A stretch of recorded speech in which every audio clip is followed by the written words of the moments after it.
Hello friends, मेरा नाम परम है और आपका आज के वीडियो में स्वागत है। हम इस वीडियो में Sandeep Garg chapter number 2 basic concepts of macro economics के एंड में दिए गए क्वेश्चंस को सॉल्व करेंगे।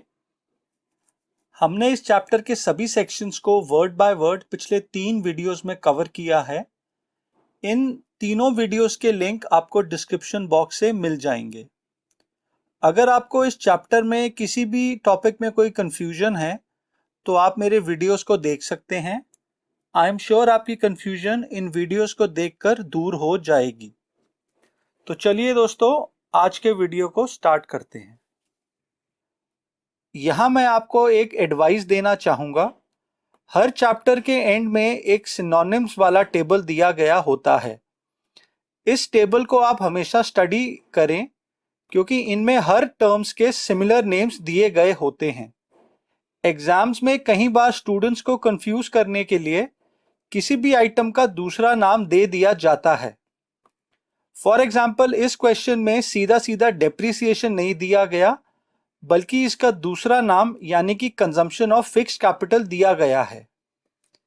एक और क्वेश्चन देखते हैं। अब यहां single use producer good they रखा है। अगर आपको ये नहीं पता होगा कि सिंगल यूज प्रोड्यूसर गुड्स को हम इंटरमीडिएट गुड्स भी बोलते हैं, तो आप ये न्यूमेरिकल क्वेश्चन को सॉल्व नहीं कर पाएंगे। इसीलिए आप इस टेबल को भी ध्यान से पढ़ा करें। हम इन सभी सिमिलर टर्म्स को हमारे वीडियोस में कवर कर चुके हैं। आइए अब हम क्वेश्चंस को सॉल्व करते हैं। मैं संदीप गर्ग का 11th एडिशन यूज कर रहा हूं। अगर आप कोई दूसरा एडिशन यूज कर रहे हैं तो हो सकता है क्वेश्चंस की नंबरिंग थोड़ी ऊपर नीचे हो। सबसे पहले हम हॉट्स यानी कि high order thinking skill questions को सॉल्व करते हैं। क्वेश्चन नंबर 1 में हमें दिए गई इनकम्स को फैक्टर इनकम और ट्रांसफर इनकम में डिफरेंशिएट करना है। अब हमने सेक्शन 2.3 में इन्हें समझा है। फैक्टर इनकम्स को फैक्टर्स ऑफ प्रोडक्शन अर्न करते हैं, रेंट, वेजेस, इंटरेस्ट और प्रॉफिट के रूप में। ये इन्हें गुड्स और सर्विसेज की प्रोडक्शन में फैक्टर सर्विस देने के बदले में मिलती है।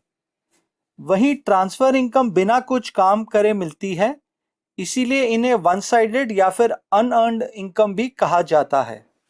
अब पहला क्वेश्चन है अनएम्प्लॉयमेंट अलाउंसेस।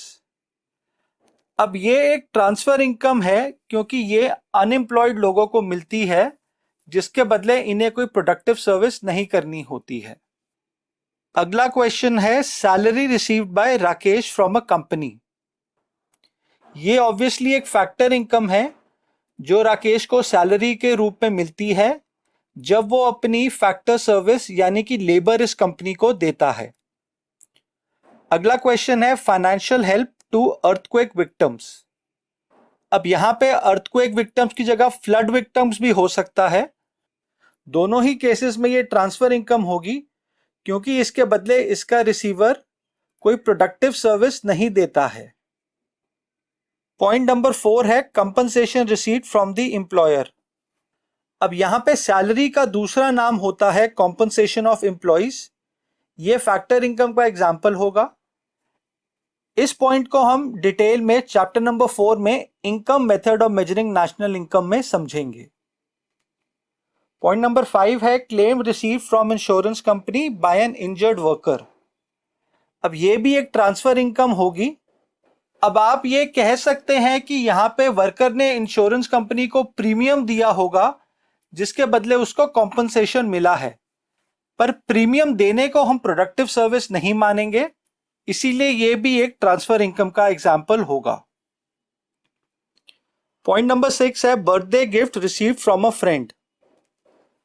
अब हम जानते हैं कि सभी प्रकार के गिफ्ट ट्रांसफर इनकम होते हैं क्योंकि इसके बदले इनका रिसीवर कोई प्रोडक्टिव सर्विस नहीं देता है।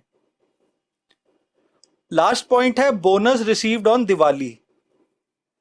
अब बोनस सैलरी का हिस्सा होता है, इसीलिए हम इसे फैक्टर इनकम कहेंगे। इस पॉइंट को भी हम डिटेल में चैप्टर नंबर 4 में इनकम मेथड में समझेंगे। क्वेश्चन नंबर 2 में हमें दिए गए गुड्स को फाइनल गुड्स और इंटरमीडिएट गुड्स में डिफरेंशिएट करना है। अब हमने क्लासिफिकेशन ऑफ गुड्स वाले वीडियो में ये समझा है कि कोई भी गुड इंटरमीडिएट भी हो सकता है और फाइनल भी। ये सब डिपेंड करता है वो कैसे यूज होता है। अब इंटरमीडिएट गुड्स सिर्फ प्रोड्यूसर्स यूज करते हैं, या तो प्रोडक्शन में रॉ मटेरियल के रूप में या फिर उन फिनिश गुड्स के रूप में जो रीसेल होते हैं। और final goods house hold sector भी यूज करते हैं और प्रोड्यूसर सेक्टर भी। Consumer house hold final goods को अपनी कंजम्पशन के लिए यूज करते हैं, कंजम्पशन गुड्स या फिर कंज्यूमर गुड्स के रूप में। और प्रोड्यूसिंग सेक्टर इन्हें यूज करता है इन्वेस्टमेंट पर्पस के लिए, कैपिटल गुड्स या फिर ड्यूरेबल यूज प्रोड्यूसर गुड्स के रूप में। और जो इंटरमीडिएट गुड्स प्रोड्यूसर के पास साल के एंड में बच जाते हैं वो भी इस प्रोड्यूसर के फाइनल गुड्स कहलाते हैं। अब इन पॉइंट्स को ध्यान में रखते हुए आइए इस क्वेश्चन को सॉल्व करते हैं। पहला पॉइंट है machine purchased bye a firm. अब यहां मशीन क्योंकि एक फर्म ने खरीदी है तो इसका मतलब हुआ कि ये एक प्रोड्यूसर गुड होगा। और हम जानते हैं कि प्रोड्यूसर गुड या तो सिंगल यूज होता है जिसे हम रॉ मटेरियल या फिर इंटरमीडिएट गुड कहते हैं, या फिर ड्यूरेबल यूज होता है जिसे हम कैपिटल गुड कहते हैं। अब ये मशीन रॉ मटेरियल तो हो नहीं सकता क्योंकि ये प्रोडक्शन प्रोसेस में सालों साल यूज होगा और इस दौरान ये अपनी शेप और साइज भी लूज नहीं करेगा, यानी कि ये एक कैपिटल गुड होगा। और हम जानते हैं कि सभी प्रकार के कैपिटल गुड्स फाइनल गुड्स होते हैं। तो इस क्वेश्चन का आंसर हुआ machine purchase by a firm is a final good for that firm. Second point है soft drinks purchased by the school canteen. अब यहां पे कैंटीन एक किस्म का प्रोड्यूसर हुआ जो फिनिश गुड्स को रीसेल करता है। अब यहां पे ऑब्वियसली वो इन सॉफ्ट ड्रिंक्स को रीसेलिंग के लिए खरीदेगा, इसीलिए ये इंटरमीडिएट गुड्स होंगे। पॉइंट नंबर 3 है clothes purchase by an individual. अब यहां पे इंडिविजुअल एक कंज्यूमर हाउस होल्ड होगा, इसीलिए ये क्लोथ्स इस कंज्यूमर हाउस होल्ड के कंज्यूमर गुड्स होंगे। अब हम जानते हैं कि सभी प्रकार के कंज्यूमर गुड्स फाइनल गुड्स होते हैं, इसीलिए ये क्लोथ्स भी इस इंडिविजुअल के फाइनल गुड्स होंगे जो इस इंडिविजुअल की कंजम्पशन को डायरेक्टली सेटिस्फाई करेंगे। पॉइंट नंबर 4 है कोल परचेज बाय अ फैक्ट्री। अब यहां पे कोल एक फैक्ट्री यानी कि एक प्रोड्यूसर ने लिया है, तो ये कोयला प्रोड्यूसर गुड होगा। अब ये प्रोड्यूसर गुड या तो इंटरमीडिएट गुड यानी कि रॉ मटेरियल हो सकता है या फिर कैपिटल गुड। अब कोयला कैपिटल गुड तो हो नहीं सकता, यानी कि ये फिर सिंगल यूज प्रोड्यूसर गुड होगा। और हम जानते हैं कि सभी प्रकार के single use producer goods intermediate goods होते हैं। हाँ, साल के एंड में जो कोयले का स्टॉक इस फैक्ट्री के पास बच जाएगा वो इस फैक्ट्री की इन्वेंट्री इन्वेस्टमेंट माना जाएगा, जिसे हम इसका फाइनल गुड बोलेंगे। पॉइंट नंबर 5 है electricity consumption in a business. अब यहां पे इलेक्ट्रिसिटी एक फर्म यूज कर रही है, इसीलिए ये एक प्रोड्यूसर गुड होगा जो या तो इंटरमीडिएट गुड हो सकता है या फिर कैपिटल गुड। अब अगेन इलेक्ट्रिसिटी कैपिटल गुड तो हो नहीं सकता, इसीलिए ये एक इंटरमीडिएट गुड होगा जिसे फर्म प्रोडक्शन में यूज करती है। ये भी एक किस्म का रॉ मटेरियल ही होता है। अब हमने प्रोड्यूसर गुड्स की डेफिनेशन में पढ़ा है कि वो गुड्स एंड सर्विसेज जो एक प्रोड्यूसर अपनी प्रोडक्शन में यूज करता है उन्हें हम प्रोड्यूसर गुड्स बोलते हैं। तो यहाँ पे इलेक्ट्रिसिटी सर्विसेज का एग्जाम्पल होगी जो एक प्रोड्यूसर गुड कहलाएगी, क्योंकि इसे एक प्रोड्यूसर अपनी प्रोडक्शन में यूज कर रहा है। अब हम ये भी जानते हैं कि कंज्यूमर गुड्स की चौथी कैटेगरी भी सर्विसेज होती है, यानी कि अगर ये इलेक्ट्रिसिटी कोई कंज्यूमर हाउस होल्ड यूज करता तब ये फाइनल गुड मानी जाती, क्योंकि हम जानते हैं कि सभी प्रकार के कंज्यूमर गुड्स फाइनल गुड्स होते हैं।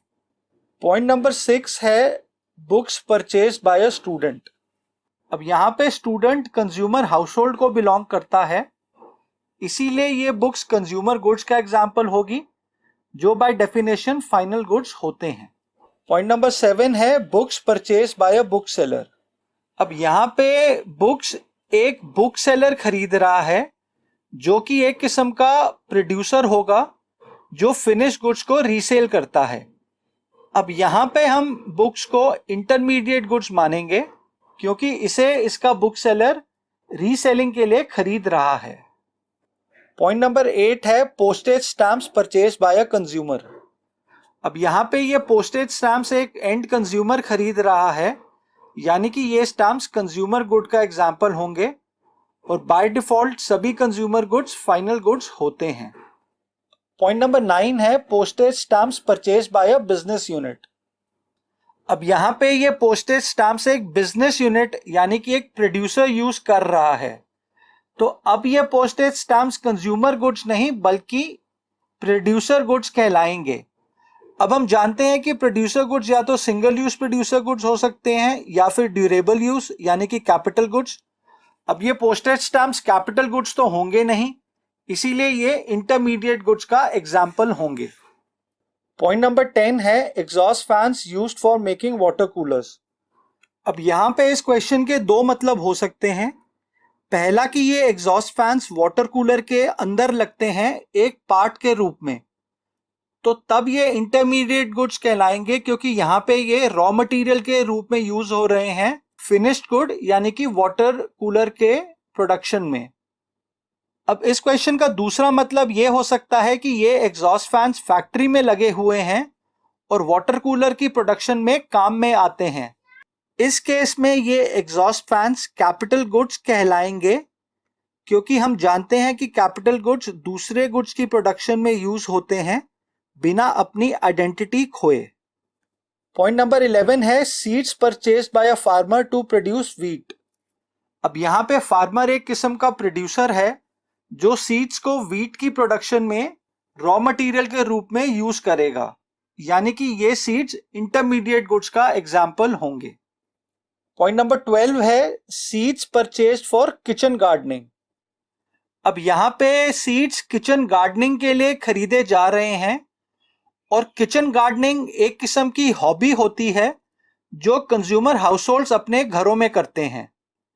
इसीलिए यहां हम ये मानेंगे कि इन सीड्स को कंज्यूमर हाउसहोल्ड्स ने खरीदा है, यानी कि ये गुड्स कंज्यूमर गुड्स होंगे और हम जानते हैं कि सभी प्रकार के कंज्यूमर गुड्स फाइनल गुड्स होते हैं। पॉइंट नंबर 13 है machine purchase by a dealer of machines. अब यहां पे मशीन्स एक डीलर खरीद रहा है जो इसे आगे रीसेल करेगा, यानी कि ये एक इंटरमीडिएट गुड का एग्जाम्पल होंगे। पॉइंट नंबर 14 है car purchased by a household.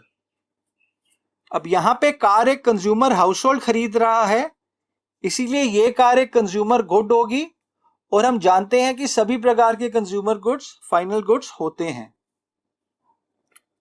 Point number 15 है sewing machine purchased by a housewife. अब यहां भी सुइंग मशीन एक हाउसवाइफ ले रही है जो कि कंज्यूमर हाउसहोल्ड का हिस्सा होती है, इसीलिए ये सुइंग मशीन भी एक कंज्यूमर गुड होगी और सभी प्रकार के कंज्यूमर गुड्स फाइनल गुड्स होते हैं। अब अगर पॉइंट 14 और 15 में ये कार और सुइंग मशीन कोई प्रोड्यूसर खरीदता, तब हम इन्हें इस प्रोड्यूसर के कैपिटल गुड्स मानते और तब भी ये गुड्स फाइनल गुड्स ही कहलाते, बस उनके एंड यूज में चेंज होता। अब जहां कंज्यूमर हाउसहोल्ड्स फाइनल गुड्स को कंजम्पशन के लिए खरीदते हैं, वहीं पे प्रोड्यूसर्स फाइनल गुड्स को इन्वेस्टमेंट के लिए खरीदते हैं। क्वेश्चन नंबर 3 काफी इंटरेस्टिंग क्वेश्चन है। What is meant by factor income to abroad, state its components. अब ये क्वेश्चन 2002 के सीबीएसई बोर्ड में भी आया था। अगर आप इसको ध्यान से नहीं पढ़ेंगे तो आपका आंसर गलत होगा। अब हम जानते हैं कि net factor income from abroad factor income from abroad minus factor income to abroad होती है और इसके 3 कंपोनेंट्स होते हैं। पहला नेट कॉम्पनसेशन ऑफ एम्प्लॉयज, दूसरा net income from property and entrepreneurship और तीसरा नेट रिटेन्ड अर्निंग्स। अब अगर आपने इस क्वेश्चन का ये आंसर लिख दिया तो आपका आंसर रॉन्ग होगा, क्योंकि क्वेश्चन में हमें फैक्टर इनकम टू अब्रॉड के कंपोनेंट्स पूछे गए हैं, ना कि net factor income from abroad के। आइए इस क्वेश्चन के आंसर को डिटेल में समझते हैं। अब हम जानते हैं कि net factor income from abroad का पहला कंपोनेंट होता है नेट कॉम्पनसेशन ऑफ एम्प्लॉयज। यहाँ पे कॉम्पनसेशन ऑफ एम्प्लॉयज का मतलब हुआ सैलरी एंड वेजेस। अब ये सैलरी एंड वेजेस हमारे देश के रेजिडेंट्स डोमेस्टिक टेरिटरी के बाहर भी कमाएंगे, जो फैक्टर इनकम फ्रॉम अब्रॉड का हिस्सा होगी। इसी तरह ये सैलरी एंड वेजेस दूसरे देश के रेजिडेंट्स हमारे देश की डोमेस्टिक टेरिटरी के अंदर से भी कमाएंगे, जो कि फैक्टर इनकम टू अब्रॉड का हिस्सा होगी। अब जब हम इस फैक्टर इनकम टू अब्रॉड को फैक्टर इनकम फ्रॉम अब्रॉड से माइनस करेंगे तो हमें net factor income from abroad का पहला कंपोनेंट यानी कि नेट कॉम्पनसेशन ऑफ एम्प्लॉयज का फिगर मिलेगा। अब यहाँ पे फैक्टर इनकम टू अब्रॉड का पहला कंपोनेंट हुआ वो वेजेस एंड सैलरीज जो नॉन रेजिडेंट्स हमारी डोमेस्टिक टेरिटरी के अंदर से कमाते हैं। फॉर एग्जाम्पल, एक कैनेडियन सिटीजन दिल्ली में सिचुएटेड ICICI बैंक में 1 साल से कम जॉब कर रहा है। अब यह व्यक्ति कनाडा का नॉर्मल रेजिडेंट होगा क्योंकि वो हमारे यहाँ 1 साल से कम काम कर रहा है, इसीलिए इस व्यक्ति द्वारा कमाई गई salary factor income to abroad का हिस्सा होगी। इसी तरह net factor income from abroad का दूसरा कंपोनेंट होता है net income from property and entrepreneurship. यहां पे इनकम फ्रॉम प्रॉपर्टी का मतलब हुआ रेंट एंड इंटरेस्ट और इनकम फ्रॉम एंटरप्रेन्योरशिप का मतलब हुआ प्रॉफिट। इसका सब कंपोनेंट डिविडेंड को हम यहां पे कंसिडर करते हैं। इस पॉइंट को मैंने डिटेल में सेक्शन 2.8 वाले वीडियो में समझाया है। यानी कि net factor income from abroad में जो रेंट, इंटरेस्ट और डिविडेंड हमारे रेजिडेंट्स ने हमारी डोमेस्टिक टेरिटरी के बाहर से कमाया होगा वो फैक्टर इनकम फ्रॉम अब्रॉड का हिस्सा होगा, और जो रेंट, इंटरेस्ट और डिविडेंड नॉन रेजिडेंट्स ने हमारी डोमेस्टिक टेरिटरी के अंदर से कमाया होगा वो फैक्टर इनकम टू अब्रॉड का हिस्सा होगा। और यही हमारे आंसर का दूसरा पॉइंट भी होगा। यानी कि फैक्टर इनकम टू अब्रॉड का दूसरा कंपोनेंट होगा income from property and entrepreneurship, यानी कि रेंट, इंटरेस्ट और डिविडेंड जो नॉन रेजिडेंट्स ने हमारी डोमेस्टिक टेरिटरी के अंदर से कमाया है। इनके एग्जाम्पल्स मैंने डिटेल में सेक्शन 2.8 वाले वीडियो में समझाए हैं। आप चाहें तो उसे डिस्क्रिप्शन बॉक्स में दिए गए लिंक को क्लिक करके देख सकते हैं। अब net factor income from abroad का तीसरा कंपोनेंट होता है नेट रिटेन्ड अर्निंग्स, यानी कि हमारी रेजिडेंट कंपनीज जो हमारी डोमेस्टिक टेरिटरी के बाहर से रिटेन्ड अर्निंग्स कमाती हैं वो फैक्टर इनकम फ्रॉम अब्रॉड का कंपोनेंट होती हैं। और वो रिटेन्ड अर्निंग्स जो नॉन रेजिडेंट कंपनीज हमारी डोमेस्टिक टेरिटरी के अंदर से कमाती हैं वो फैक्टर इनकम टू अब्रॉड का हिस्सा होती हैं। यानी कि फैक्टर इनकम टू अब्रॉड का तीसरा कंपोनेंट होगा retained earnings of enterprises owned by non residents with in our domestic territory. For example, let's say McDonald's जो एक अमेरिकन कंपनी है उसकी इंडियन ब्रांच द्वारा कमाई गई retained earnings factor income to abroad का हिस्सा होंगी। इसी तरह अगर आपको यह सवाल पूछा जाए कि फैक्टर इनकम फ्रॉम अब्रॉड के 3 कंपोनेंट्स कौन कौन से होंगे, तो आप ये लिखेंगे compensation of employees earned by resident workers working for less than 1 year outside our domestic territory. दूसरा, income from property and entrepreneurship earned by normal residents outside the domestic territory. और तीसरा, retained earnings of companies owned by normal residents outside our domestic territory. I hope आपको ये answer अब clear हो गया होगा। Question number 4 में हमें बताना है कि इनमें से कौन से गुड्स कैपिटल गुड्स हैं और कौन से गुड्स कंज्यूमर गुड्स या फिर कंजम्पशन गुड्स हैं।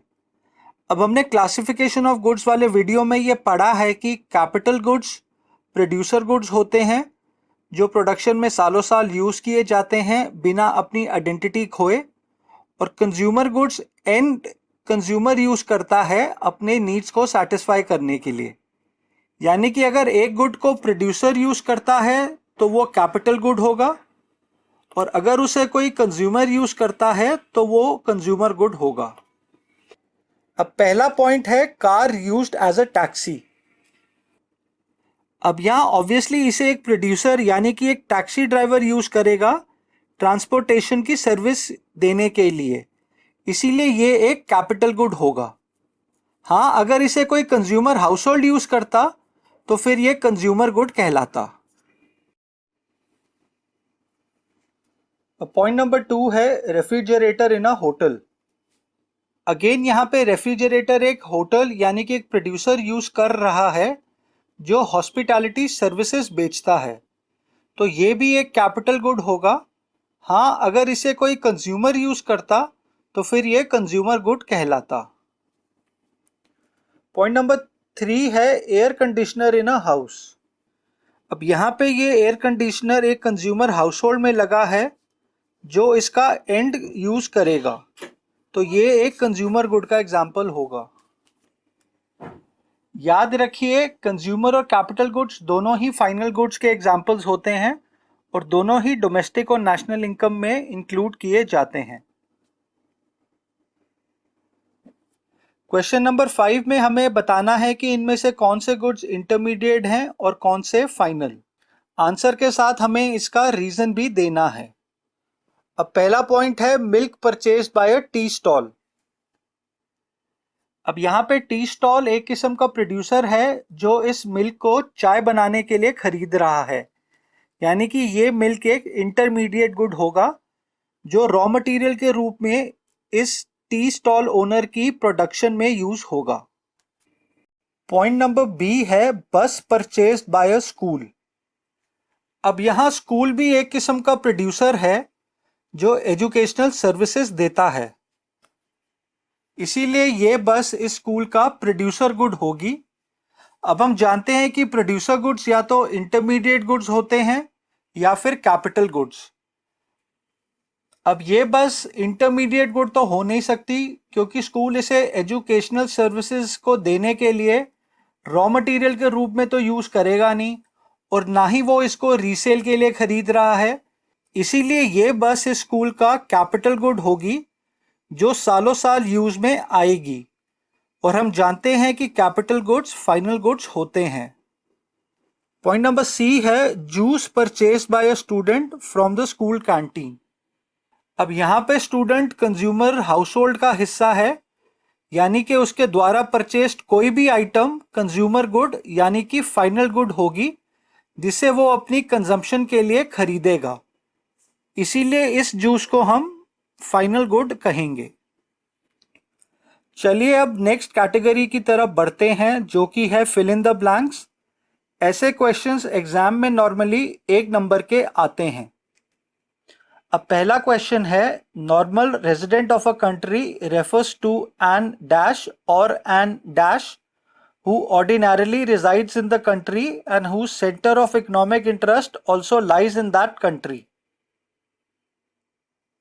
अब हम जानते हैं कि नॉर्मल रेजिडेंट्स इंडिविजुअल भी हो सकते हैं और इंस्टीट्यूशंस भी, यानी कि इस क्वेश्चन का आंसर हुआ normal resident of a country refers to an individual और an institution who ordinarily resides in the country and whose center of economic interest also lies in that country। अगला question है final goods refer to those goods which are used either for dash और for dash. अब हम जानते हैं कि final goods consumer goods भी हो सकते हैं जो कंजम्पशन में यूज होते हैं, या फिर कैपिटल गुड्स भी हो सकते हैं जो इन्वेस्टमेंट के रूप में एक प्रोड्यूसर खरीदता है, यानी कि इस क्वेश्चन का आंसर हुआ final goods refer to those goods which are used either for consumption और फॉर इन्वेस्टमेंट। अगला क्वेश्चन है dash income is a receipt concept. अब हमने सेक्शन 2.3 में ये पढ़ा है कि जहां पे फैक्टर इनकम कमाई जाती है वहीं पे ट्रांसफर इनकम रिसीव की जाती है। उसे रिसीव करने के लिए उसका प्रोड्यूसर कोई प्रोडक्टिव सर्विस नहीं देता है, इसीलिए हम ये कह सकते हैं कि transfer income is a receipt concept. अगला क्वेश्चन है dash goods are used up in a single act of consumption. अब यहाँ हमें बताना है कि कौन सी कैटेगरी ऑफ कंज्यूमर गुड्स एक बारी में ही यूज अप हो जाते हैं। अब हम जानते हैं कि कंज्यूमर गुड्स 4 प्रकार के होते हैं: durable, semi durable, non durable और सर्विसेज। इनमें से नॉन ड्यूरेबल गुड्स वो गुड्स होते हैं जिन्हें हम एक बार में ही कंज्यूम कर लेते हैं, जैसे कि मिल्क। इसीलिए इस क्वेश्चन का आंसर हुआ non durable consumer goods are used up in a single act of consumption. अगला क्वेश्चन है, net indirect tax refers to the difference between dash and dash. अब ये सिंपल है। अब हम ये जानते हैं कि जब हम सब्सिडीज को इनडायरेक्ट टैक्स में से माइनस करते हैं तो उसे हम नेट इनडायरेक्ट टैक्स कहते हैं। यानी कि इस क्वेश्चन का आंसर हुआ net indirect tax refers to the difference between indirect tax and subsidies. Question number 6 है, dash refer to those goods which are used either for dash और for further production in the same year. अब हम जानते हैं कि intermediate goods या तो production में यूज होते हैं रॉ मटेरियल के रूप में, या फिर रीसेल होते हैं फिनिश गुड्स के रूप में। तो इस क्वेश्चन का आंसर हुआ intermediate goods refer to those goods which are used either for reselling or for further production in the same year. Question number 7 है, factor income is included in both dash income and dash income. अब हम जानते हैं कि factor income domestic और national income दोनों में ही शामिल की जाती है। तो इस क्वेश्चन का आंसर हुआ factor income is included in both domestic income and national income. Question number 8 है, net factor income from abroad is negative when income earn from abroad is dash income paid to abroad. अब net factor income का formula होता है factor income from abroad minus factor income to abroad. अब जब factor income from abroad factor income to abroad से कम होगी तो net factor income from abroad negative होगा। तो इस क्वेश्चन का करेक्ट आंसर हुआ net factor income from abroad is negative when income earn from abroad is less than income paid to abroad. Question number 9 है, when dash is subtracted from gross investment we get net investment. अब हम जानते हैं कि gross investment का formula होता है net investment plus depreciation. यानी कि हम ये कह सकते हैं कि जब हम ग्रॉस इन्वेस्टमेंट में से डेप्रिसिएशन को माइनस करते हैं तो हमें नेट इन्वेस्टमेंट का फिगर मिलता है।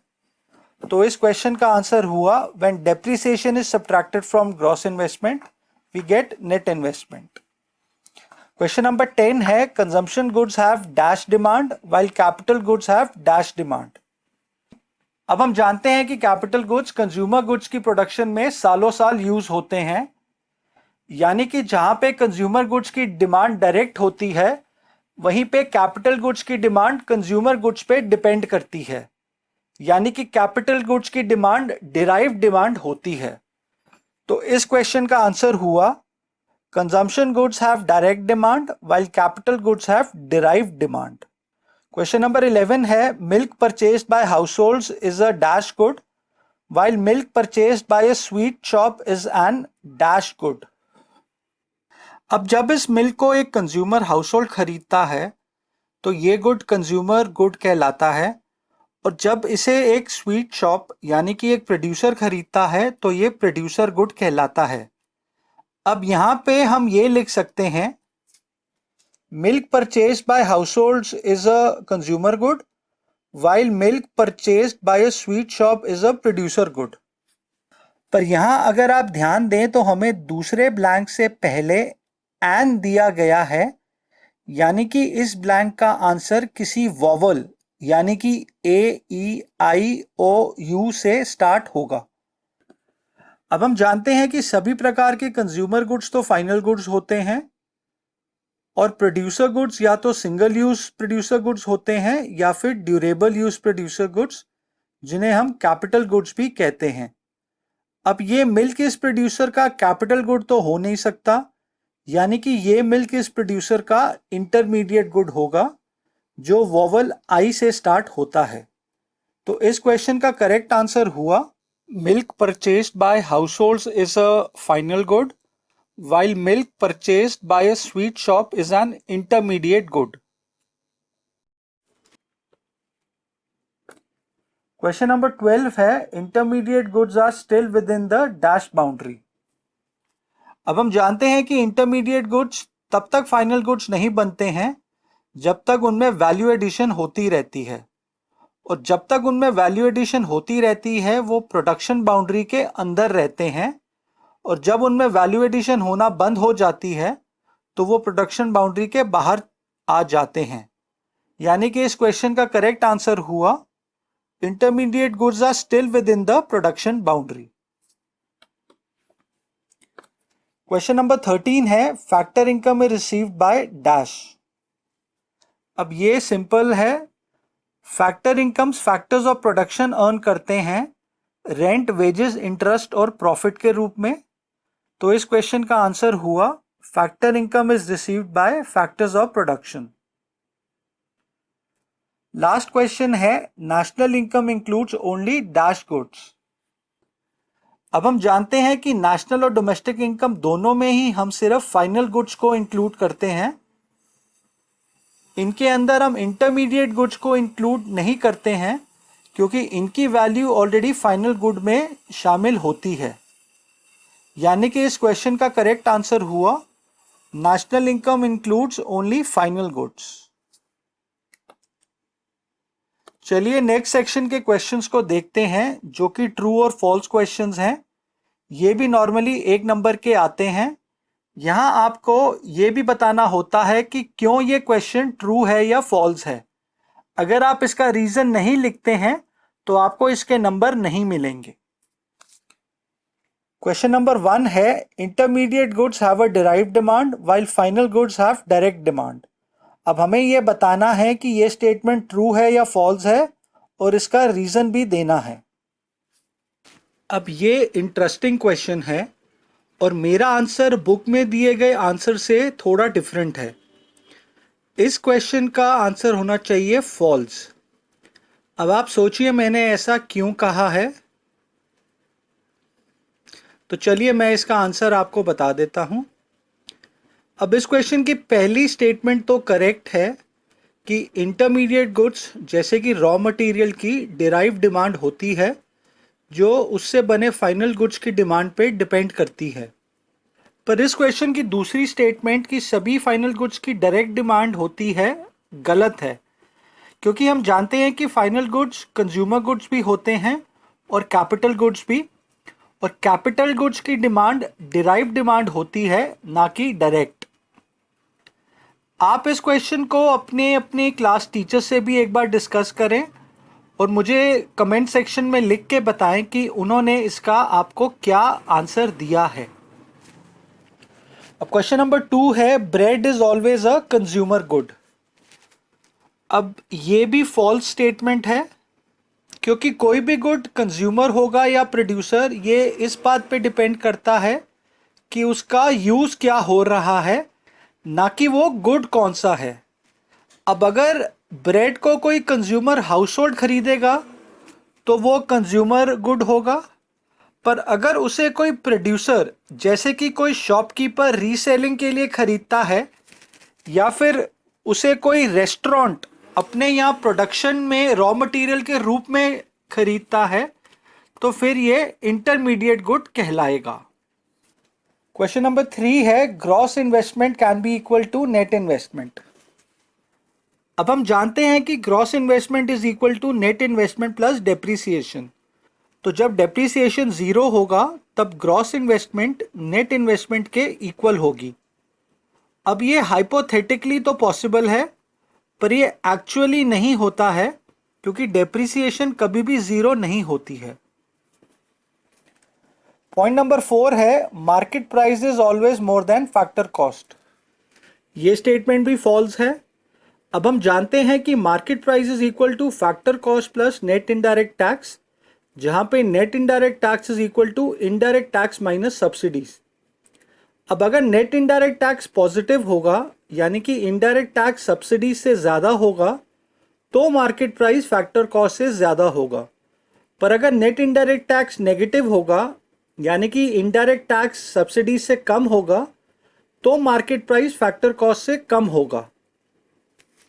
और अगर नेट इनडायरेक्ट टैक्स जीरो होगा, यानी कि जब इनडायरेक्ट टैक्स सब्सिडीज के बराबर होगा, तब मार्केट प्राइस फैक्टर कॉस्ट के बराबर भी हो सकता है। यानी कि इस क्वेश्चन का आंसर है फॉल्स। क्वेश्चन 5 है, a good can be an intermediary good in one case and a final good in another case. अब ये स्टेटमेंट ट्रू है। कोई भी गुड इंटरमीडिएट गुड हो सकता है और साथ में फाइनल गुड भी हो सकता है। ये सब उसके एंड यूज पे डिपेंड करता है। फॉर एग्जाम्पल, अगर कोई कंज्यूमर हाउस होल्ड मिल्क खरीदता है तो वो फाइनल गुड होगा, पर यही मिल्क कोई शॉपकीपर रीसेलिंग के लिए खरीदता है या फिर कोई बेकरी इसको रॉ मटेरियल के रूप में यूज करने के लिए खरीदती है, तो फिर ये इंटरमीडिएट गुड कहलाएगा। क्वेश्चन नंबर 6 है, the concept of normal resident applies to individuals only. अब ये स्टेटमेंट फॉल्स है, क्योंकि हम जानते हैं कि नॉर्मल रेजिडेंस कोई व्यक्ति भी हो सकता है और कोई इंस्टीट्यूशन भी। क्वेश्चन नंबर 7 है, in final goods no value is to be added. अब ये स्टेटमेंट ट्रू है, क्योंकि हम जानते हैं कि फाइनल गुड्स अपने एंड यूजर के पास पहुंच चुके होते हैं। वो ना तो इन्हें आगे रीसेल करते हैं और ना ही इन्हें किसी प्रोडक्शन में रॉ मटेरियल के रूप में यूज करते हैं। अब क्योंकि किसी भी गुड में वैल्यू एडिशन के यही दो मेथड्स हो सकते हैं, इसीलिए हम कह सकते हैं कि फाइनल गुड्स में वैल्यू एडिशन नहीं होती है। ये गुड्स रेडी टू यूज होते हैं, अब चाहे ये कंजम्पशन में यूज हो या फिर इन्वेस्टमेंट में। क्वेश्चन नंबर 8 है, butter is only a final product. अब ये स्टेटमेंट ऑब्वियसली फॉल्स है, क्योंकि कोई भी गुड फाइनल होगा या इंटरमीडिएट, ये उसके एंड यूज पे डिपेंड करता है। अब अगर ये बटर कोई कंज्यूमर हाउस होल्ड लेता है तो फिर ये फाइनल गुड होगा, और अगर यही बटर कोई शॉपकीपर रीसेलिंग के लिए खरीदता है या फिर कोई रेस्टोरेंट इसे रॉ मटेरियल के रूप में यूज करने के लिए खरीदता है, तो फिर ये गुड इंटरमीडिएट गुड कहलाएगा। क्वेश्चन नंबर 9 है, end use of the goods categorise the goods as intermediate goods and final goods. अब ये स्टेटमेंट ऑब्वियसली करेक्ट है।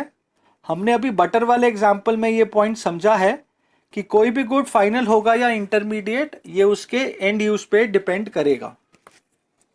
क्वेश्चन नंबर 10 है, final goods include only those goods which are consumed by the households. अब ये एक trick question है। हम जानते हैं कि सभी कंज्यूमर गुड्स तो फाइनल गुड्स होते हैं, पर क्या सभी फाइनल गुड्स भी कंज्यूमर गुड्स होते हैं? जी नहीं। कुछ फाइनल गुड्स कैपिटल गुड्स भी होते हैं जो प्रोड्यूसर्स यूज करते हैं। यानी कि हम कह सकते हैं कि ये स्टेटमेंट फॉल्स है। अब क्वेश्चन नंबर 11 है, both expected obsolescence and unexpected obsolescence are considered for determining the amount of depreciation. अब ये स्टेटमेंट भी फॉल्स है, क्योंकि डेप्रिसिएशन के 3 रीजंस में एक रीजन एक्सपेक्टेड ऑब्सोलेंस होता है, ना कि अनएक्सपेक्टेड ऑब्सोलेंस। अनएक्सपेक्टेड ऑब्सोलेंस जैसे कि कोई नेचुरल डिजास्टर जैसे फ्लड या कोई अर्थक्वेक आना, या फिर कोई मैन मेड डिजास्टर जैसे राइट्स होना या चोरी हो जाना, इन सभी कारणों से कैपिटल गुड की वैल्यू में जो लॉस होता है उसे हम कैपिटल लॉस कहते हैं, ना कि डेप्रिसिएशन। डेप्रिसिएशन सिर्फ और सिर्फ एक्सपेक्टेड ऑब्सोलेंस से ही होता है, जिसे एक प्रोड्यूसर पहले से एंटिसिपेट कर सकता है। क्वेश्चन नंबर 12 है, national income is always more then the domestic income. अब ये स्टेटमेंट भी फॉल्स है। हम जानते हैं कि national income is equal to domestic income plus net factor income from abroad. अब अगर net factor income from abroad positive होगा, तभी नेशनल इनकम डोमेस्टिक इनकम से ज्यादा होगी, पर अगर net factor income from abroad negative होगा, तब नेशनल इनकम डोमेस्टिक इनकम से कम भी हो सकती है। और अगर net factor income from abroad 0 होगा, तब नेशनल इनकम डोमेस्टिक इनकम के बराबर होगी। यानी कि ये कहना कि नेशनल इनकम हमेशा ही डोमेस्टिक इनकम से ज्यादा होगी, ये स्टेटमेंट गलत होगी। क्वेश्चन नंबर 13 है, all purchases by a production unit from other production units are intermediate goods. अब ये भी एक ट्रिक क्वेश्चन है। अब हम जानते हैं कि एक प्रोड्यूसर गुड जो प्रोड्यूसर्स खरीदते हैं वो या तो सिंगल यूज होते हैं या फिर ड्यूरेबल यूज। अब सिंगल यूज प्रोड्यूसर गुड्स तो इंटरमीडिएट गुड्स होते हैं जिन्हें एक प्रोड्यूसर दूसरे प्रोड्यूसर से खरीदता है या तो रीसेलिंग के लिए या फिर रॉ मटेरियल के रूप में अपनी प्रोडक्शन में यूज करने के लिए। पर जो ड्यूरेबल यूज प्रोड्यूसर गुड्स होते हैं जैसे कि मशीन्स जिन्हें हम कैपिटल गुड्स भी कहते हैं, वो एक प्रोड्यूसर दूसरे प्रोड्यूसर से खरीदता है इन्वेस्टमेंट के पर्पस के लिए। और हम ये जानते हैं कि कैपिटल गुड्स फाइनल गुड्स होते हैं ना कि इंटरमीडिएट गुड्स। तो ये स्टेटमेंट फॉल्स हुई।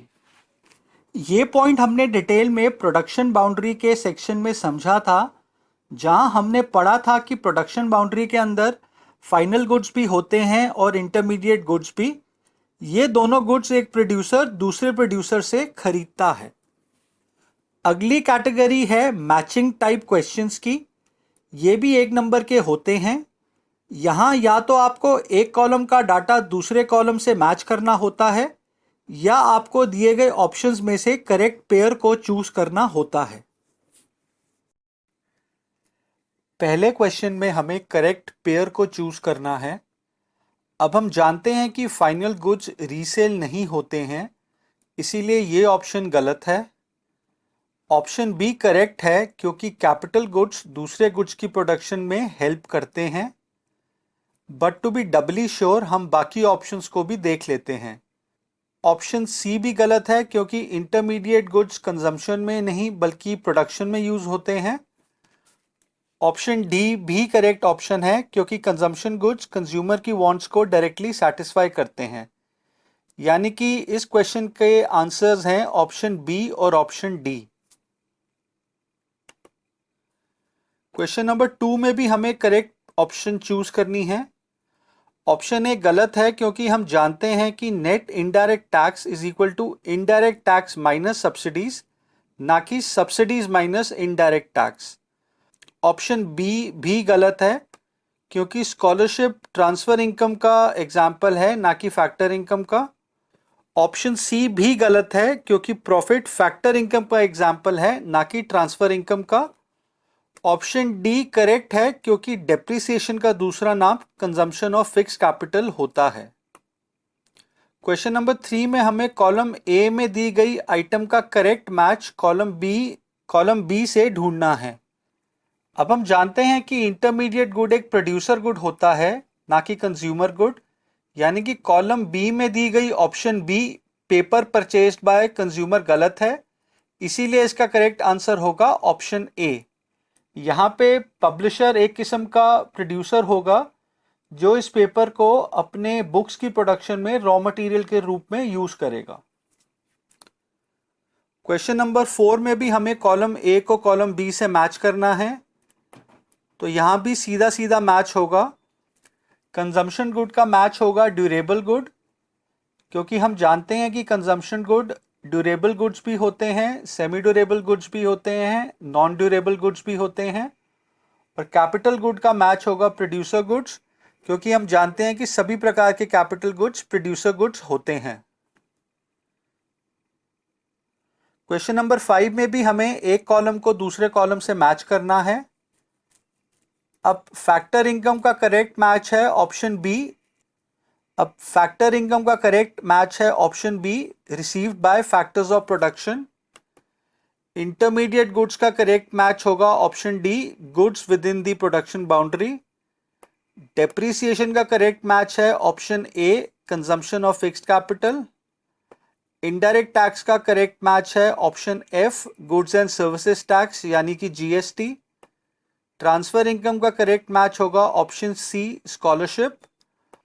और फाइनल गुड्स का करेक्ट मैच है option E, machinery purchased by a firm, जो कि वो इन्वेस्टमेंट पर्पस के लिए खरीदता है।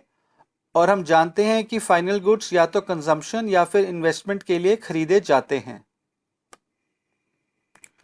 क्वेश्चन 6 में भी हमें एक कॉलम को दूसरे कॉलम से मैच करना है।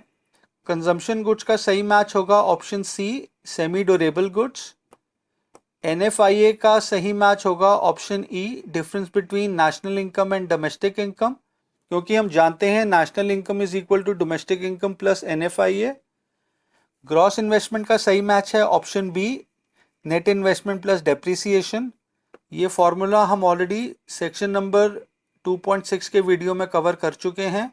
कैपिटल गुड्स का सही मैच है option A, it helps in raising production capacity, क्योंकि जितने ज़्यादा कैपिटल गुड्स होंगे एक इकॉनमी में, उतनी ज़्यादा उस इकॉनमी की गुड्स एंड सर्विसेज को प्रोड्यूस करने की कैपेसिटी बढ़ेगी।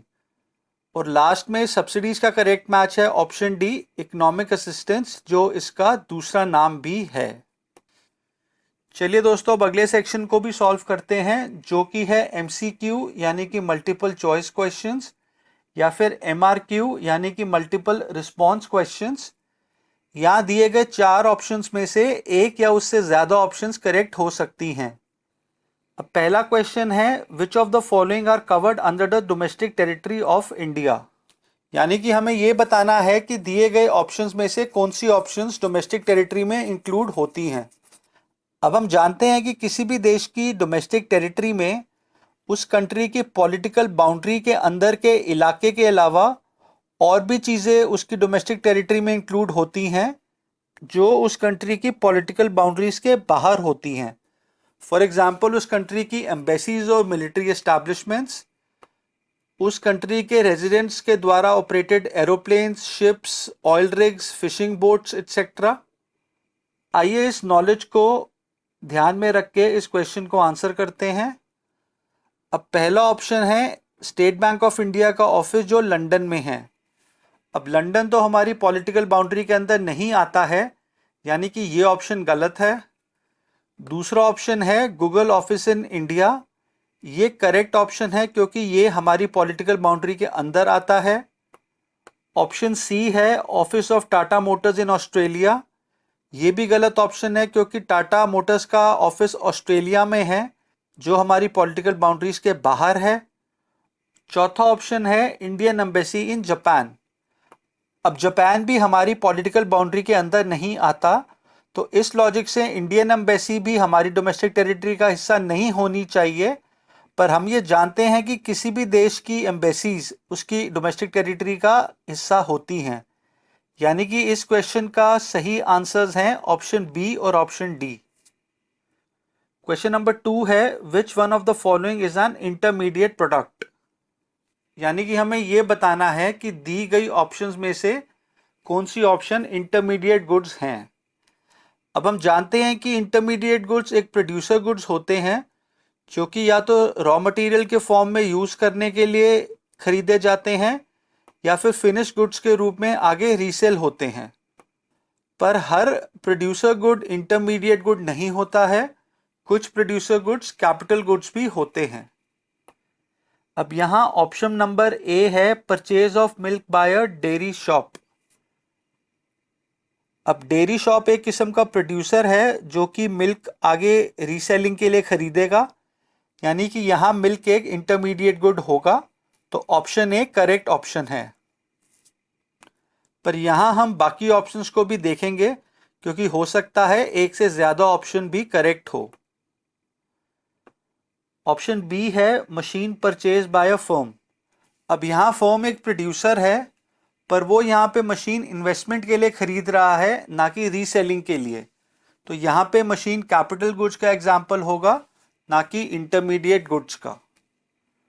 ऑप्शन सी है wheat purchase by a flour mill. अब यहाँ पे फ्लावर मिल एक प्रोड्यूसर है जो कि वीट को यूज़ करेगी एज अ रॉ मटेरियल, तो वीट इंटरमीडिएट गुड का एग्जाम्पल होगा, यानी कि ऑप्शन सी भी करेक्ट ऑप्शन है। और ऑप्शन डी है wheat used by house holds.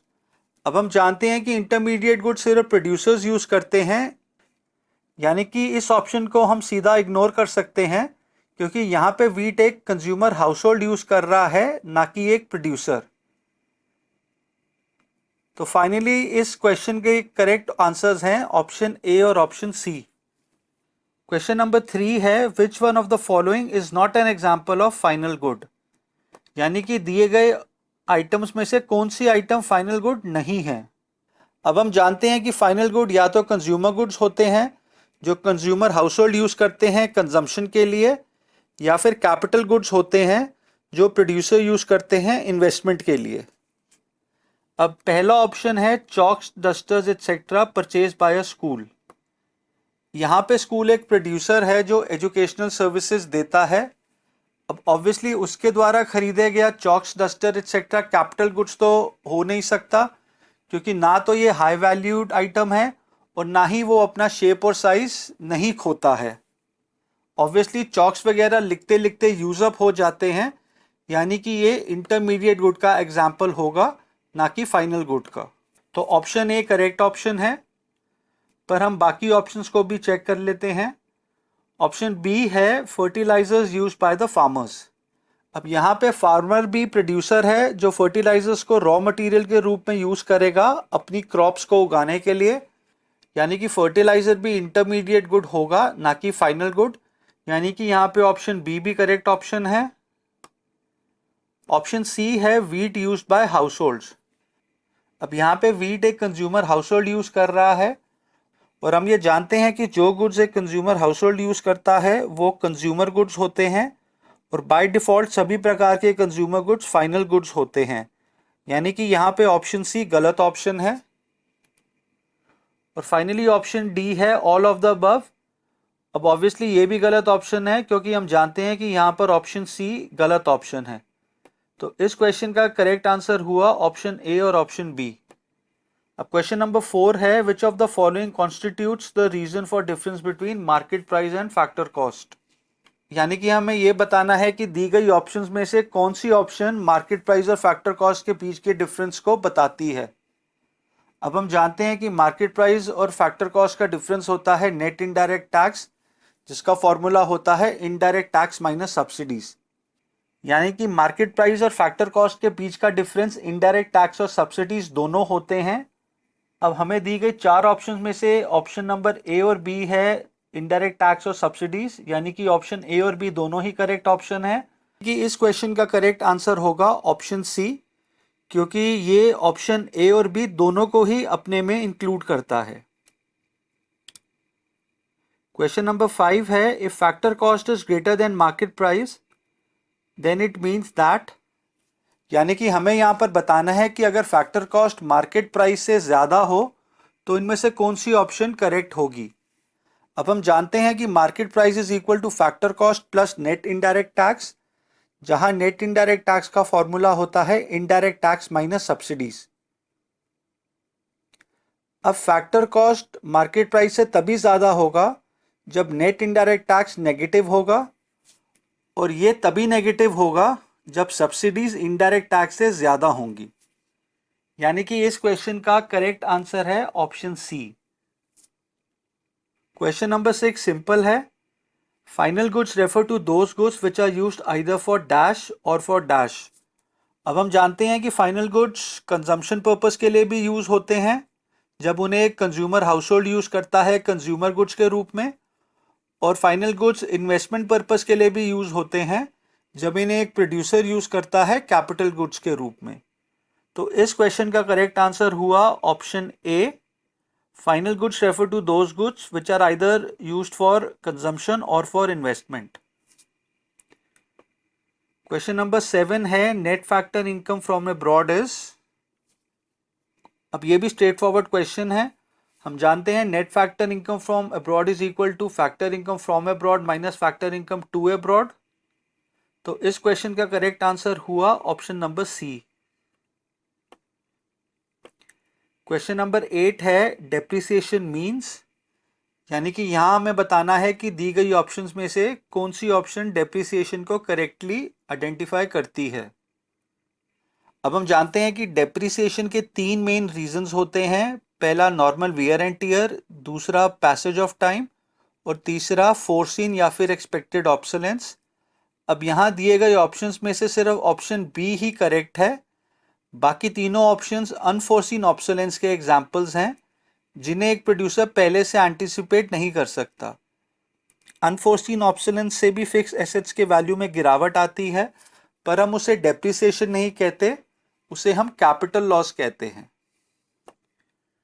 Question number 9 है market price and factor cost will be equal when there is. यानी कि हमें यह बताना है कि मार्केट प्राइस और फैक्टर कॉस्ट कब इक्वल होते हैं। अब हम जानते हैं कि market price is equal to factor cost plus net indirect tax, जहाँ पे नेट इनडायरेक्ट टैक्स का फॉर्मूला होता है इनडायरेक्ट टैक्स माइनस सब्सिडीज। अब मार्केट प्राइस और फैक्टर कॉस्ट तभी इक्वल होंगे जब नेट इनडायरेक्ट टैक्स जीरो होगा, और नेट इनडायरेक्ट टैक्स तभी जीरो होगा जब इनडायरेक्ट टैक्स और सब्सिडीज इक्वल होंगे। यानी कि इस क्वेश्चन का करेक्ट आंसर है ऑप्शन बी। ऑप्शन ए गलत है, क्योंकि नेट इनडायरेक्ट टैक्स में हम इनडायरेक्ट टैक्स को कंसिडर करते हैं, ना कि डायरेक्ट टैक्स को। ऑप्शन सी भी गलत है, क्योंकि अगर सब्सिडीज नहीं होंगी तो नेट इनडायरेक्ट टैक्स पॉजिटिव होगा, जिससे मार्केट प्राइस फैक्टर कॉस्ट से ज़्यादा होगा।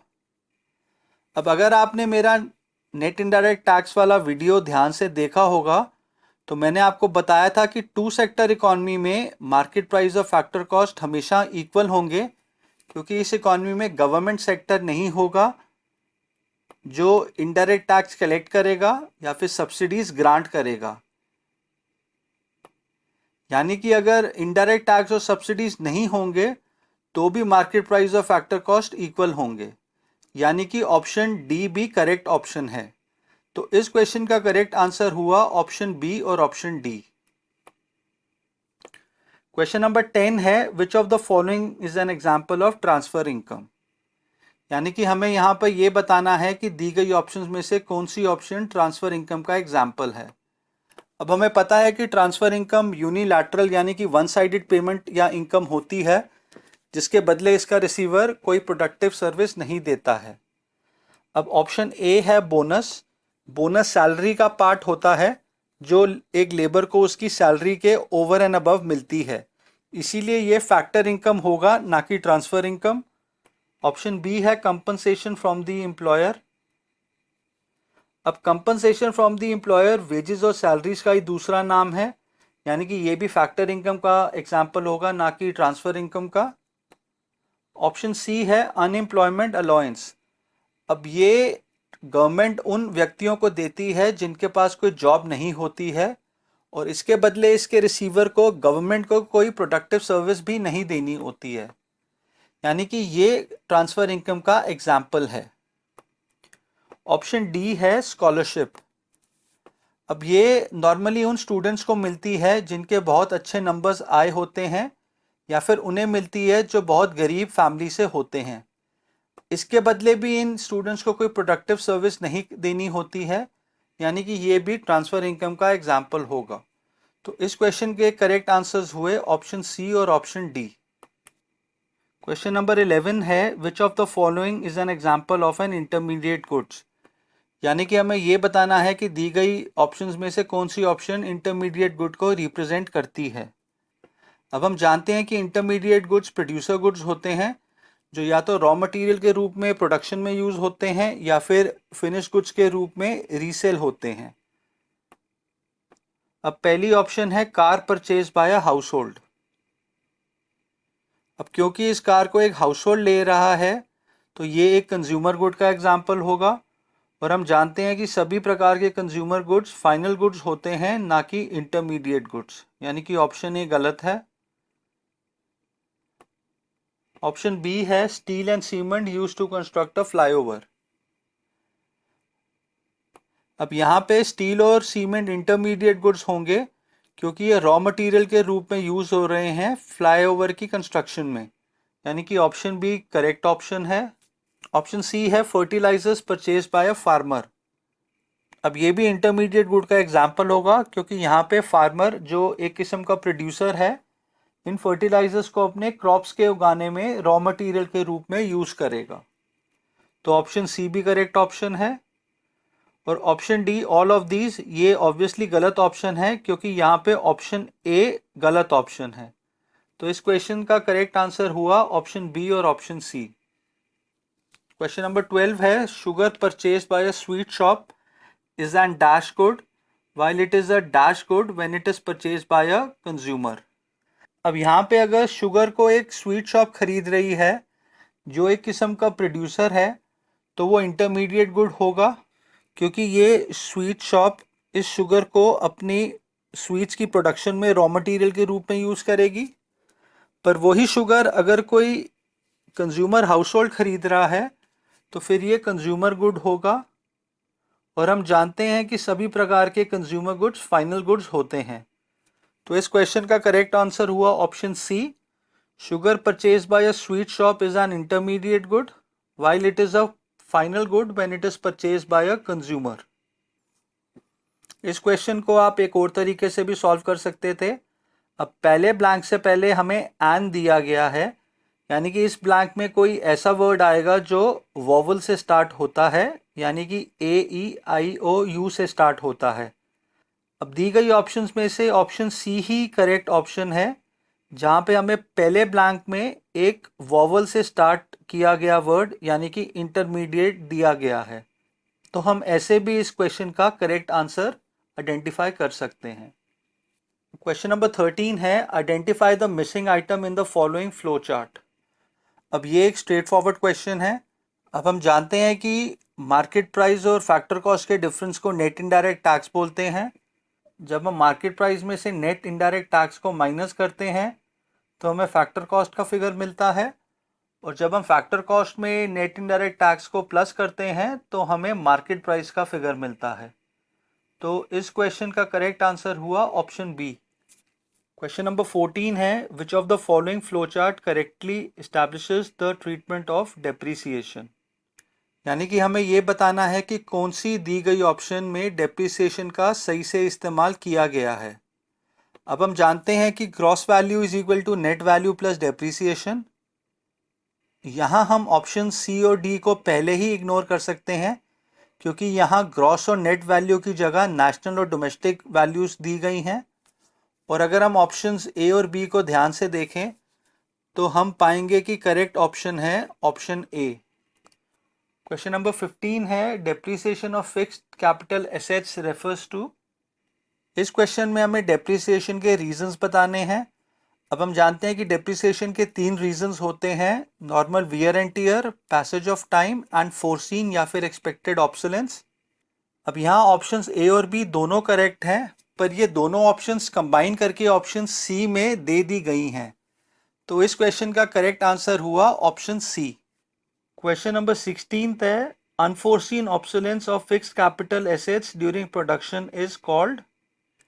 अब यहाँ हमें बताना है कि अनफोर्सीन ऑब्सोलेंस से क्या होता है। अब हम जानते हैं कि फोर्सीन ऑब्सोलेंस जिसे एक प्रोड्यूसर पहले से एंटीसिपेट कर सकता है, उससे कैपिटल गुड्स में डेप्रिसिएशन होता है।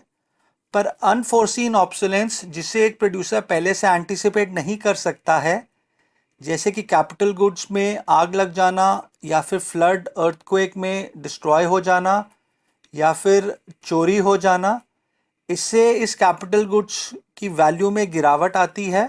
पर इस गिरावट को हम डेप्रिसिएशन नहीं बल्कि कैपिटल लॉस कहते हैं। तो इस क्वेश्चन का करेक्ट आंसर हुआ option B capital loss. Question 17 है refrigerator purchase by a confectionery shop is an example of. अब यहाँ हमें बताना है कि अगर कोई कन्फेक्शनरी शॉप एक रेफ्रिजरेटर खरीदती है तो हम उसे कौन सा गुड बोलेंगे। अब कन्फेक्शनरी शॉप एक किस्म का प्रोड्यूसर है, तो उसके द्वारा खरीदा गया गुड प्रोड्यूसर गुड होगा। अब हम जानते हैं कि प्रोड्यूसर गुड्स या तो सिंगल यूज़ प्रोड्यूसर गुड्स होते हैं जो रॉ मटेरियल के रूप में प्रोडक्शन में यूज़ होते हैं, या फिर ड्यूरेबल यूज़ प्रोड्यूसर गुड्स होते हैं जिन्हें हम कैपिटल गुड्स भी कहते हैं, जो दूसरे गुड्स और सर्विसेज की प्रोडक्शन में सालों साल यूज़ होते हैं। अब ये रेफ्रिजरेटर इंटरमीडिएट गुड तो हो नहीं सकता, क्योंकि इसे इसका प्रोड्यूसर ना तो रॉ मटेरियल के रूप में प्रोडक्शन में यूज़ करेगा, ना ही इसे आगे रीसेल करेगा। यानी कि ये रेफ्रिजरेटर एक कैपिटल गुड का एग्जाम्पल है। तो इस क्वेश्चन का करेक्ट आंसर है ऑप्शन सी। पर अगर आप यहाँ पर ऑप्शन ए को भी देखें तो वो भी करेक्ट ऑप्शन होगी, क्योंकि हम जानते हैं कि सभी प्रकार के कैपिटल गुड्स फाइनल गुड्स होते हैं। यानी कि ऑप्शन ए भी सही है। अब ऑप्शन ए और सी कंबाइन करके हमें ऑप्शन डी में दे रखी हैं, तो फाइनली इस क्वेश्चन का करेक्ट आंसर हुआ ऑप्शन डी। ऐसे किस्म के क्वेश्चंस में सभी ऑप्शंस को ध्यान से पढ़ना इंपॉर्टेंट होता है। क्वेश्चन नंबर 18 है which of the following is an example of non durable good. अब यहाँ पे नॉन ड्यूरेबल गुड का मतलब है नॉन ड्यूरेबल कंज्यूमर गुड। अब हम जानते हैं कि non durable consumer good single use में कंज्यूम किए जाते हैं, जिसके चलते वो अपनी ओरिजिनल शेप और साइज को खो देते हैं। अब यहाँ पे ऑप्शन सी यानी कि रेफ्रिजरेटर तो ये हो नहीं सकता, क्योंकि वो सालों साल चलने वाली आइटम है। इसी तरह ऑप्शन डी यानी कि क्लोथ्स भी नहीं हो सकते, क्योंकि वो भी 1 साल से ज़्यादा यूज़ होते हैं और वो भी अपना ओरिजिनल शेप और साइज नहीं खोते हैं। अब ऑप्शंस ए और बी यानी कि मिल्क और ब्रेड दोनों सिंगल यूज़ में कंज्यूम होते हैं, जिससे वो अपनी ओरिजिनल शेप और साइज को भी खो देते हैं। तो इस क्वेश्चन के सही आंसर्स हैं ऑप्शन ए और ऑप्शन बी। क्वेश्चन नंबर 19 है, addition to the capital stock of an economy is termed as. अब हमें ये बताना है इस क्वेश्चन में कि एक इकोनॉमी में कैपिटल स्टॉक की बढ़ोतरी को हम क्या कहते हैं। अब ऑप्शंस बी और सी तो हो नहीं सकते हैं, क्योंकि ये दोनों ऑप्शंस कैपिटल स्टॉक में कमी को बतलाते हैं। ऑप्शन डी भी नहीं हो सकता है, यानी कि इस क्वेश्चन का करेक्ट आंसर है ऑप्शन ए, इन्वेस्टमेंट। ये हमने इन्वेस्टमेंट के इस फॉर्मूले से भी पढ़ा है, I is equal to delta K, जहाँ पे डेल्टा के का मतलब है चेंज इन कैपिटल स्टॉक। अब क्वेश्चन नंबर 20 है, Japanese embassy in India is a part of domestic territory of. यानी कि हमें ये बताना है कि इंडिया में सिचुएटेड जापान की एम्बेसी कौन से देश की डोमेस्टिक टेरिटरी का हिस्सा होगी। अब हम जानते हैं कि किसी भी देश की एम्बेसी, चाहे वो वर्ल्ड की किसी भी कंट्री में हो, वो उस देश की डोमेस्टिक टेरिटरी का हिस्सा मानी जाती है। यानी कि जापान की एम्बेसी चाहे वो इंडिया में हो या फिर कनाडा में हो या फिर किसी और देश में हो, वो जापान की डोमेस्टिक टेरिटरी का हिस्सा होगी। तो इस क्वेश्चन का करेक्ट आंसर हुआ ऑप्शन बी। क्वेश्चन नंबर 21 है, foreign embassies in India are a part of India's, choose the correct alternative. अब ये एक इंटरेस्टिंग क्वेश्चन है। अब हम जानते हैं कि इंडिया में सिचुएटेड जितनी भी फॉरेन एम्बेसीज हैं, वो ऑब्वियसली इंडिया की डोमेस्टिक टेरिटरी, जिसे हम इकोनॉमिक टेरिटरी भी कहते हैं, उसका हिस्सा नहीं होती हैं। तो इस क्वेश्चन का करेक्ट आंसर ऑप्शन ए तो हो नहीं सकता है, और इसी वजह से ऑप्शन सी भी गलत ऑप्शन है। अब ये सारी एम्बेसीज भले ही इंडिया की डोमेस्टिक टेरिटरी के अंदर नहीं हैं, पर ये इंडिया की पॉलिटिकल मैप के अंदर तो हैं, जिसे हम इंडिया का ज्योग्राफिकल बाउंड्री भी कह सकते हैं। यानी कि इस क्वेश्चन का करेक्ट आंसर हुआ option B, geographical territory. Question number 22 है, goods purchase for the following purpose are final goods, choose the correct alternative. यानी हमें यहाँ बताना है कि दी गई ऑप्शंस में से कौन सी गुड्स फाइनल गुड्स होंगे। अब हम जानते हैं कि फाइनल गुड्स या तो कंजम्पशन के लिए यूज होते हैं, जिन्हें कंज्यूमर अपने वांट्स की सेटिस्फैक्शन में यूज करता है, या फिर इन्वेस्टमेंट के लिए यूज होते हैं, जिन्हें एक प्रोड्यूसर कैपिटल गुड्स के फॉर्म में यूज करता है। तो यहाँ पे ऑप्शन ए है फॉर सेटिस्फैक्शन ऑफ वांट्स, ये करेक्ट ऑप्शन है, क्योंकि यहाँ पर फाइनल गुड्स कंज्यूमर गुड्स के रूप में होंगे, जो एक कंज्यूमर हाउस होल्ड अपनी वांट्स की सेटिस्फैक्शन के लिए कंज्यूम करेगा। ऑप्शन बी है for investment in a firm, तो ये भी करेक्ट ऑप्शन है, क्योंकि हम जानते हैं कि फाइनल गुड्स कैपिटल गुड्स के रूप में भी प्रोड्यूसर्स यूज करते हैं। अब ये दोनों ऑप्शंस कंबाइन करके हमें ऑप्शन सी में दे रखी है, तो इस क्वेश्चन का करेक्ट आंसर हुआ ऑप्शन सी। क्वेश्चन नंबर 23 है, market price will be equal to factor cost when. अब यहां हमें बताना है कि मार्केट प्राइस और फैक्टर कॉस्ट किस सिचुएशन में इक्वल हो सकते हैं। अब हम जानते हैं कि market price is equal to factor cost plus net indirect tax, जहां नेट इनडायरेक्ट टैक्स का मतलब हुआ इनडायरेक्ट टैक्स माइनस सब्सिडीज। तो मार्केट प्राइस और फैक्टर कॉस्ट तभी इक्वल होंगे जब नेट इनडायरेक्ट टैक्स जीरो होगा। अब नेट इनडायरेक्ट टैक्स दो सिचुएशंस में जीरो हो सकता है, जब या तो इनडायरेक्ट टैक्स सब्सिडीज के इक्वल हो, या फिर कोई ऐसी सिचुएशन हो जहां ना तो इनडायरेक्ट टैक्स हो और ना ही सब्सिडीज हो। ये नॉर्मली टू सेक्टर इकोनॉमी में होता है, जहां पे गवर्नमेंट सेक्टर नहीं होता है। यानी कि इस क्वेश्चन के करेक्ट ऑप्शंस होंगे ऑप्शन बी और सी। अब ये दोनों ऑप्शंस हमें कंबाइन करके ऑप्शन डी में दे रखे हैं, तो फाइनली इस क्वेश्चन का करेक्ट आंसर हुआ ऑप्शन डी। दोस्तों, अगली कैटेगरी है वेरी शॉर्ट आंसर क्वेश्चंस की। ये भी 1 नंबर के होते हैं, और ये नॉर्मली 1 लाइन डेफिनेशंस होती हैं, जिसके स्ट्रेट फॉरवर्ड आंसर्स होते हैं। अब क्वेश्चन नंबर 1 से लेकर क्वेश्चन नंबर 6 तक स्ट्रेट फॉरवर्ड क्वेश्चंस हैं, जहां हमें दिए गई आइटम्स की डेफिनेशंस को लिखना है। यहां हम क्वेश्चन नंबर 3 को देख लेते हैं। Out of the factor income and transfer income which one is included in the national income. अब यहाँ हम जानते हैं कि सिर्फ फैक्टर इनकम को ही हम नेशनल इनकम में इंक्लूड करते हैं। ट्रांसफ़र इनकम जो कि यूनिलैटरल रिसीट्स होती हैं, उन्हें हम नेशनल और डोमेस्टिक इनकम दोनों में ही शामिल नहीं करते हैं। अब क्वेश्चन नंबर 7 है, can purchase of a new car be categorised as an intermediate good. यहाँ हमसे पूछा गया है कि क्या एक नई कार की परचेज इंटरमीडिएट गुड कहला सकती है। तो इसका आंसर होगा यस। अगर ये कार कोई कार का डीलर खरीदता है आगे रीसेल करने के लिए, तो ये कार इंटरमीडिएट गुड कहलाएगी, क्योंकि हम जानते हैं कि इंटरमीडिएट गुड या तो रीसेल के लिए खरीदे जाते हैं या फिर प्रोडक्शन में रॉ मटेरियल के रूप में यूज़ करने के लिए खरीदे जाते हैं। क्वेश्चन नंबर 8, 9 और 10 भी स्ट्रेट फॉरवर्ड क्वेश्चंस हैं, जहां हमें दी गई आइटम्स की डेफिनेशन को लिखना है। अब क्वेश्चन नंबर 11 इंटरेस्टिंग क्वेश्चन है। Give an example of a person who is staying abroad for a period of more than 1 year and still he is treated as normal resident of India. यहाँ हमें बताना है कि कोई ऐसे व्यक्ति जो इंडिया से बाहर 1 साल से ज़्यादा रहता है पर वो तब भी इंडिया का नॉर्मल रेजिडेंट कहलाएगा। ऐसे किसी व्यक्ति का एग्जाम्पल दीजिए। अब इसके 2-3 करेक्ट आंसर्स हो सकते हैं। पहला, जितने भी इंडियन सिटीजन्स जो इंडिया से बाहर किसी भी इंडियन एम्बेसी या कॉन्सुलेट में काम कर रहे हैं, वो सभी व्यक्ति इंडिया के नॉर्मल रेजिडेंट्स होंगे। दूसरा आंसर हो सकता है, वो स्टूडेंट्स जो इंडिया से बाहर पढ़ने जाते हैं वो भी इंडिया के नॉर्मल रेजिडेंट्स होंगे, भले ही वो वहाँ पे 1 साल से ज़्यादा रह रहे हों।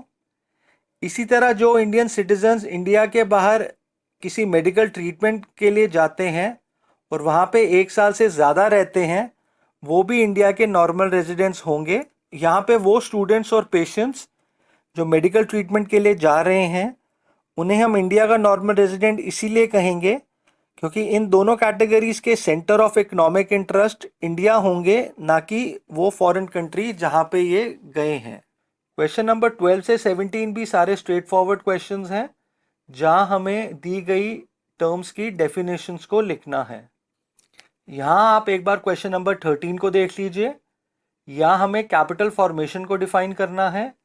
अब हम जानते हैं कि कैपिटल फॉर्मेशन का दूसरा नाम इन्वेस्टमेंट भी होता है, इसीलिए यहाँ हम इन्वेस्टमेंट की डेफिनेशन लिखेंगे। क्वेश्चन नंबर 16 में हमें रेजिडेंट को डिफाइन करना है।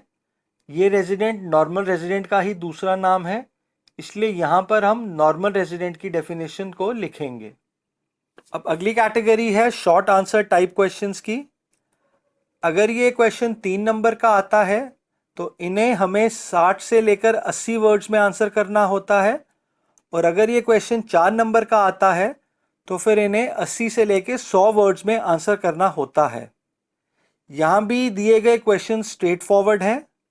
पहला क्वेश्चन है, distinguish between factor income and transfer receipt. हम ये ऑलरेडी सेक्शन 2.3 में कवर कर चुके हैं। क्वेश्चन नंबर 2 है, distinguish between intermediate goods and final products, give examples. अब ये भी हम क्लासिफिकेशन ऑफ गुड्स वाले वीडियो में कवर कर चुके हैं। अब इसी क्वेश्चन को दूसरे वे में हमसे पूछा गया है, explain the basis of classifying goods into intermediate and final goods, give suitable examples. अब हम जानते हैं कि कोई भी गुड इंटरमीडिएट या फाइनल हो सकता है, ये सब उसके एंड यूज पे डिपेंड करता है। यानी कि इस क्वेश्चन का करेक्ट आंसर हुआ, the basis of classifying goods into intermediate and final goods is it's and use. For example, अगर एक कंज्यूमर हाउस होल्ड शुगर खरीदता है तो फिर ये फाइनल गुड होगा, और अगर यही शुगर कोई दुकानदार खरीदता है रीसेलिंग के लिए, या फिर कोई मिठाई बनाने वाला खरीदता है अपनी मिठाई में रॉ मटेरियल के रूप में यूज़ करने के लिए, तब ये गुड इंटरमीडिएट गुड कहलाएगा। यानी कि एक गुड एक टाइम पे फाइनल गुड भी हो सकता है और इंटरमीडिएट गुड भी, ये सब उसके यूज पे डिपेंड करता है। क्वेश्चन नंबर 3 है machine purchase is always a final good, do you agree, give reasons for your answer. अब हम जानते हैं कि कोई भी गुड फाइनल हो सकता है और इंटरमीडिएट, ये उस गुड पे डिपेंड नहीं करता बल्कि उसके यूज पे डिपेंड करता है। तो इस क्वेश्चन का आंसर हुआ no, we do not agree that machine purchase is always a final good. अब अगर ये मशीन कोई कंज्यूमर हाउस होल्ड खरीदेगा तो फिर ये ड्यूरेबल यूज कंज्यूमर गुड कहलाएगा, जो बाय डेफिनेशन फाइनल गुड होगा। या फिर अगर इसे कोई प्रोड्यूसर खरीदेगा अपने यहाँ इन्वेस्टमेंट पर्पस के लिए तो फिर ये गुड कैपिटल गुड कहलाएगा। और क्योंकि सभी प्रकार के कैपिटल गुड्स फाइनल गुड्स होते हैं तो ये गुड तब भी फाइनल गुड ही कहलाएगा। पर अगर इस मशीन को कोई मशीन का डीलर खरीदता है आगे रीसेलिंग के लिए, तब ये मशीन इंटरमीडिएट गुड कहलाएगी, क्योंकि हम जानते हैं इंटरमीडिएट गुड या तो प्रोडक्शन में रॉ मटेरियल के रूप में यूज होते हैं या फिर फिनिश गुड्स के रूप में रीसेल होते हैं। यानी कि कोई भी गुड फाइनल गुड होगा या फिर इंटरमीडिएट गुड होगा, ये उसके यूज पे डिपेंड करता है। क्वेश्चन नंबर 4 है which of the following expenditures incurred are on intermediate products and which are on final products, you must state reason for your answer. यानी कि यहाँ पे हमें बताना है कि दी गए एक्सपेंडिचर्स में से कौन सा एक्सपेंडिचर इंटरमीडिएट गुड पे होगा और कौन सा फाइनल गुड पे। अब पहला ऑप्शन है purchase of ticket for a journey by an individual. अब ये इंडिविजुअल एक कंज्यूमर होगा, यानी कि ये टिकट कंज्यूमर गुड होगा। और हम जानते हैं कि सभी प्रकार के कंज्यूमर गुड्स फाइनल गुड्स होते हैं, यानी कि इस टिकट पे किया गया एक्सपेंडिचर फाइनल प्रोडक्ट पे किया गया एक्सपेंडिचर होगा। अब दूसरी ऑप्शन है purchase of eatables by a firm. अब क्योंकि यहाँ पे ईटेबल्स एक फर्म खरीद रही है जो कि एक किस्म का प्रोड्यूसर होगा, तो ये गुड्स प्रोड्यूसर गुड्स होंगे जो कि या तो इंटरमीडिएट गुड हो सकते हैं या फिर कैपिटल। अब ऑब्वियसली ये ईटेबल्स कैपिटल गुड्स तो हो नहीं सकते, यानी कि ये इंटरमीडिएट गुड्स होंगे और इन पे किया गया एक्सपेंडिचर इस फर्म का इंटरमीडिएट गुड्स पे किया गया एक्सपेंडिचर माना जाएगा। ऑप्शन सी है purchase of a car by an employer for office use by his employees. अब यहाँ कार एक एम्प्लॉयर यानी कि एक फर्म खरीद रही है जो कि एक किस्म का प्रोड्यूसर है, तो ये कार एक प्रोड्यूसर गुड का एग्जाम्पल हुआ। अब या तो ये इंटरमीडिएट गुड होगा या फिर कैपिटल गुड। अब कार इंटरमीडिएट गुड तो हो नहीं सकता, क्योंकि ना तो इसे इसका ओनर रॉ मटेरियल के रूप में यूज करेगा और ना ही इसे आगे रीसेल करेगा, तो फिर ये कार कैपिटल गुड्स मानी जाएगी। और हम जानते हैं कि सभी प्रकार के कैपिटल गुड्स फाइनल गुड्स होते हैं, यानी कि इस कार पे किया गया एक्सपेंडिचर फाइनल गुड पे किया गया एक्सपेंडिचर माना जाएगा। क्वेश्चन नंबर 5 स्ट्रेट फॉरवर्ड है, discuss the meaning of consumption goods and capital goods. ये हम ऑलरेडी क्लासिफिकेशन ऑफ गुड्स वाले वीडियो में डिटेल में समझ चुके हैं। क्वेश्चन नंबर 6 है distinguish between consumer goods and capital goods, which of these are final goods. अब कंज्यूमर गुड्स और कैपिटल गुड्स के बीच के डिफरेंसेस को भी हम क्लासिफिकेशन ऑफ गुड्स में डिटेल में समझ चुके हैं। अब इस क्वेश्चन का दूसरा पार्ट है कि कंज्यूमर गुड्स और कैपिटल गुड्स में से कौन से गुड्स फाइनल गुड्स होते हैं। अब हम जानते हैं कि सभी प्रकार के कंज्यूमर गुड्स फाइनल गुड्स होते हैं जिन्हें consumer house hold consumption purpose के लिए यूज करते हैं, और सभी प्रकार के कैपिटल गुड्स भी फाइनल गुड्स होते हैं जिन्हें प्रोड्यूसर्स इन्वेस्टमेंट पर्पस के लिए यूज करते हैं। तो दोनों ही गुड्स यानी कि कंज्यूमर गुड्स और कैपिटल गुड्स फाइनल गुड्स होंगे। क्वेश्चन नंबर 7 भी स्ट्रेट फॉरवर्ड है, what is meant by net factor income from abroad, briefly discuss its various components. तो net factor income from abroad is difference between factor income from abroad and factor income to abroad, और इसके 3 components होते हैं। पहला net compensation of employees, दूसरा net income from property and entrepreneurship, और तीसरा net retained earnings. हमने इन तीनों पॉइंट्स को डिटेल में क्लासिफिकेशन ऑफ गुड्स के वीडियो में डिस्कस किया है। क्वेश्चन नंबर 8 है define intermediate goods and final goods, can milk be an intermediate good, give reasons for your answer. अब इस क्वेश्चन का पहला पार्ट में हमें इंटरमीडिएट गुड्स और फाइनल गुड्स की डेफिनेशन लिखना है। ये स्ट्रेट फॉरवर्ड है, इसे हम ऑलरेडी क्लासिफिकेशन ऑफ गुड्स वाले वीडियो में कवर कर चुके हैं। अब इस क्वेश्चन का दूसरा पार्ट है can milk be an intermediate good, और उसके लिए हमें रीजंस बताने हैं। ऑब्वियसली मिल्क एक इंटरमीडिएट गुड हो सकता है जब इसे कोई दुकानदार या तो रीसेलिंग के लिए खरीदे या फिर इसे एक स्वीट शॉप अपने यहाँ पे स्वीट्स की प्रोडक्शन में यूज़ करने के लिए रॉ मटेरियल के रूप में खरीदे। क्वेश्चन नंबर 9 है distinguish between final goods and intermediate goods और consumption good and capital goods. अब ये दोनों भी स्ट्रेट फॉरवर्ड क्वेश्चंस हैं जिन्हें हमने डिटेल में क्लासिफिकेशन ऑफ गुड्स के वीडियो में डिस्कस किया था। और फाइनली क्वेश्चन नंबर 10 है what are capital goods, how are they different from consumption goods.